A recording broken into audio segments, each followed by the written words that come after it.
Berlin, Germany, and I lived during the Kristallnacht. November the 9th, 1938, 50 years ago to this day, marked the real beginning of the tragedy for the Jews.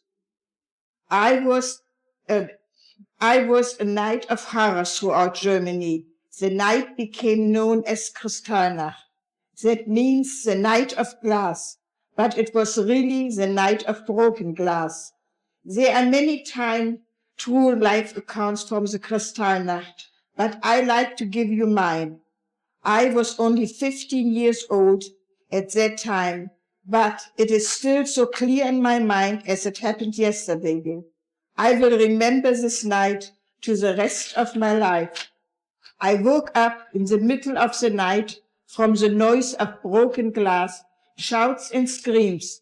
I climbed out of my bed, went to the window, and saw how the Nazis smashed all the windows in Jewish stores, homes, and buildings. In June 1938, all Jewish stores were ordered to put their names with big letters on the windows. So the Nazis knew well which one had to be destroyed. Our house was not too far from our synagogue, called Friedenstempel, meaning House of Peace. The rabbi of the synagogue was Dr. Joachim Prince. He was well known in this time and did a lot for young people in Berlin. He left Berlin later, went to America, and lived in Newark, New Jersey. I saw through my window a ball of fire coming out of the synagogue. Oh my God, they destroyed everything, burned the Torah scrolls, arks, curtains, prayer book. Everything went to flames. But that was not all. I saw how people, young and old, were beaten with sticks and stones. I saw them laying on the street. I heard them scream. I still remember. Then my parents came to my room and told me that my brother Hans did not come home this night.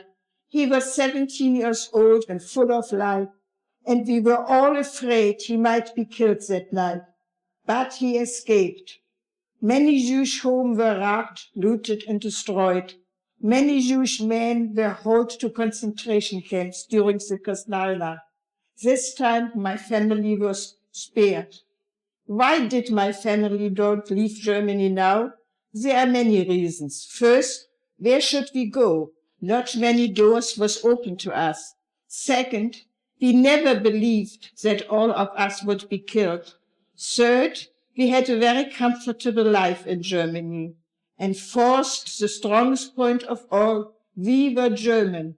I still hear my parents saying, we lived here for generations, and my father received the Iron Cross First Class for bravery in World War I.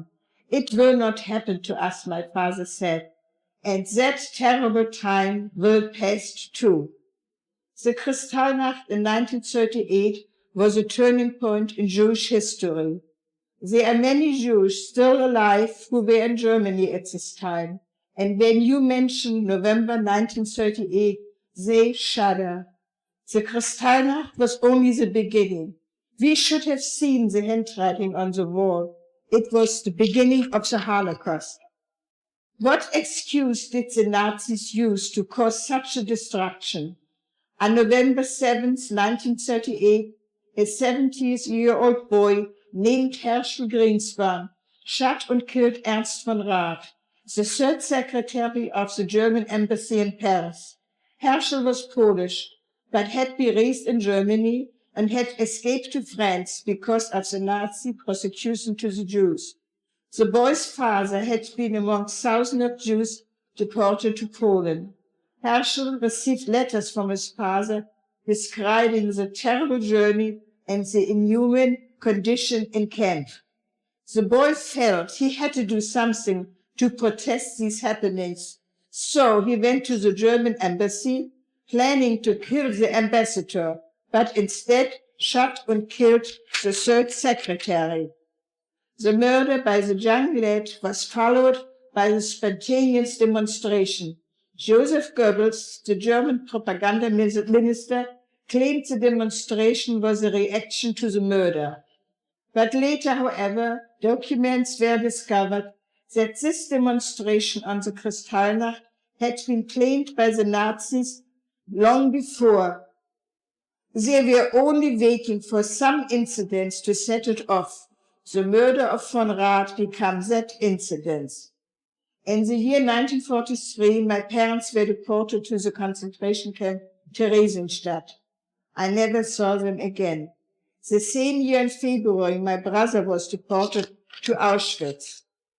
When the war was over, a friend of my brother knocked on my door and told me that he was together with my brother in Auschwitz, and he knows my brother is alive. They both were free together. You can imagine my joy and happiness and excitement. But he never came back. He was shot by a Nazi on the way back home. Can you imagine after all the nightmare, torture, and horror he went through? I just was a lucky one. I was living in hiding in Berlin with a great Gentile family.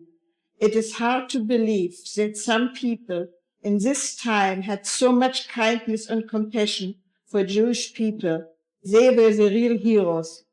My husband, I was not married at that time, and his parents were living in hiding with a Gentile family too. I was living in hiding from 1943 to 1945. This part of my life I never forget. There were times I had nothing to eat and no place to sleep. February 27, 1943, the deportation of the Jews started in Berlin. Hitler wanted to make German Judenfrei, free of Jews. When my brother, I came home from work, all Jewish young people had to work in a factory during the war. We found our apartment door sealed, locked by the Gestapo, and a message from the Gestapo that my brother and I have to come to the Große Hamburger Straße. That was a place for deportation. We both have planned long before. Then the time come, we want to live underground and not be killed by the Nazi.